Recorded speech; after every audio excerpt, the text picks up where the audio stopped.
be tearing. Perché secondo voi adesso con le tecniche cos'è che fa la differenza? La conoscenza tecnica o la capacità di buttare quel cuore al di là dell'ostacolo?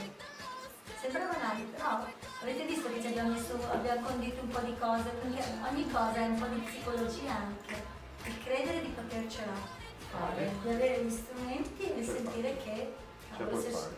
e ce la meritiamo anche.